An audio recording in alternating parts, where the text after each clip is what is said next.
से नाकाबिले तरदीद शवाहद रखने जा रहा हूँ जो इस खुफिया गठजोड़ को बेनकाब करते हैं। एक गठजोड़ जो सिर्फ दो लीडर्स का नहीं बल्कि दो इंतहा पसंद नजरियात का है। एक तरफ सहूनियत और दूसरी तरफ हिंदुत्व।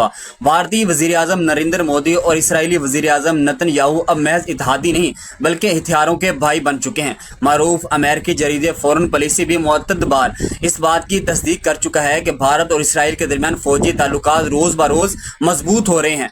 जनूबी अफ्रीकी साफी आज़ाद ईसा जिन्होंने मारूफ किताब हॉस्टाइल होमलैंड लिखी है, इनका कहना है कि मोदी की सियासत में मौजूद मुसलमानों के खिलाफ नफरत ने भारत को इसराइल के करीब कर दिया है कि सिर्फ दो शख्सियात की रफाकत नहीं है बल्कि दो इंतहा पसंद नजरियात के गठजोड़ हैं।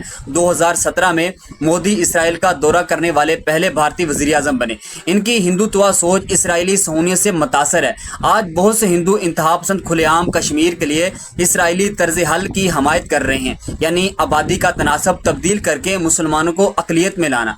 अब बात करते हैं मई 2025 की, जब भारत को पाकिस्तान की शिकस्त का सामना करना पड़े।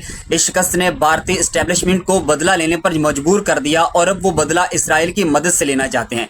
इसी दौरान इसराइल के एक मशहूर प्रोफेसर मियर मिस्री ने 18 जून 2025 को अरबी ज़बान में एक धमकी अमेज पोस्ट की जिसमें कहा, ईरान के बाद हम पाकिस्तान की एटमी तनसीबात पर हमला करेंगे। इस तर्ज की post Bharat social media account से भी देखने में आई हैं, जिनमें ऑपरेशन सिंदूर के फेज 2 में पाकिस्तान को गैर एटमी रियासत बनाने की बात की गई है। ये सिर्फ सोशल मीडिया तक महदूद नहीं रहा। 24 जून 2025 को मारूफ थिंक टैंक मॉडर्न डिप्लोमेसी की वेबसाइट पर डॉक्टर जूलियन चर्चिल का एक तहकीकी मजमून शाया हुआ जिसमें साफ लिखा गया, ईरान को गैर यकीनी मौसर बनाने के बाद पाकिस्तान इसराइल का अगला हदफ होगा। इन्होंने यहाँ तक लिखा कि इसराइल और भारत मिलकर पाकिस्तान के एटमी असासों पर मिसाइल, ड्रोन या एयर स्ट्राइक कर सकते हैं। साथ ही रवायती जंग छेड़कर पाकिस्तान को तकसीम करके सिंध, पंजाब, आज़ाद कश्मीर और गिलगित बल्तिस्तान पर कब्जे की कोशिश की जा सकती है। ये सब कुछ चीन के ग्वादर पोर्ट को काटने के लिए भी है। अब एक नज़र भारत और इसराइल के असला सौदे पर डालें।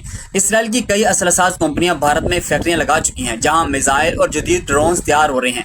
इन्हीं ड्रोन्स का इस्तेमाल इसराइल ने ईरान के खिलाफ किया और भारत ने पाकिस्तान के खिलाफ मई 2025 में, मगर पाकिस्तान ने इनमें से 87 ड्रोन्स तबाह कर दिए।